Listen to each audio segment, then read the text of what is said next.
ঠাকুরবাড়িতে উত্তেজনা, মমতা বালার সমর্থকদের মারধরের অভিযোগ, শান্তনু সমর্থকদের বিরুদ্ধে এসআইআরে মতুয়াদের নাম বাদ দিয়ে বিজেপি সাংসদের মন্তব্য। প্রতিবাদে ঠাকুরবাড়িতে বিক্ষোভ মমতা বালার অনুগামীদের।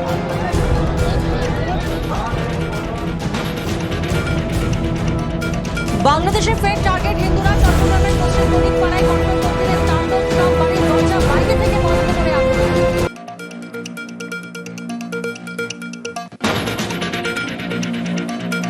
এবার কি ইউনূসের কাঁটা তারেক? 17 বছর পর বাংলাদেশে ফিরছেন বিএনপি নেতা তারেক রহমান। খালেদা পুত্র ফেরার খবরে বিএনপি নেতা কর্মীদের উচ্ছ্বাস। ঢাকায় জমায়েত।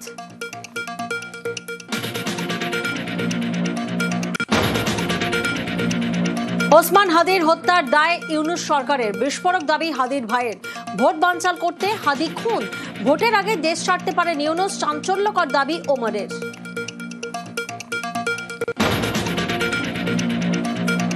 বাংলাদেশে হিন্দু খুন, এপারে উত্তেজনা। হাওড়া ব্রিজে পুলিশ বিজেপি তুমুল ধস্তাধস্তি। পেট্রাপোল সীমান্তে মিছিলে হরিণঘাটার বিজেপি বিধায়ক। ঘোজাডাঙ্গায় বাংলাদেশি ট্রাক আটকে বিক্ষোভ। ফুলবাড়িতেও বিক্ষোভে পদ্মের আরেক বিধায়ক। মালদার মুচিয়াতেও একই ছবি।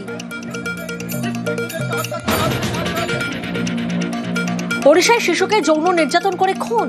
বালিগাঁওয়ে উত্তেজনা, পরিত্যক্ত এলাকায় দেহ ফেলে যায় অভিযুক্ত। জগৎসিংহপুর থেকে ধৃত মূল অভিযুক্ত সহ 2 অভিযুক্তের বাড়িতে ভাঙচুর। ভদ্রকের একাধিক জায়গায় অবরোধ।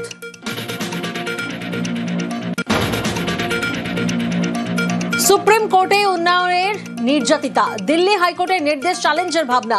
গতকাল শর্ত সাপেক্ষে অভিযুক্ত বিজেপি নেতাকে জামিন। বিচারপতির বিরুদ্ধে একতরফা রায় দেওয়ার অভিযোগ নির্যাতিতার মায়ের। পাহাড়ে 313 শিক্ষকের চাকরি বাতিলের স্থগিতাদেশ।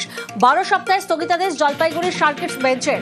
আপাতত চাকরিতে বহাল, 4 সপ্তাহে হলফনামা পেশের নির্দেশ।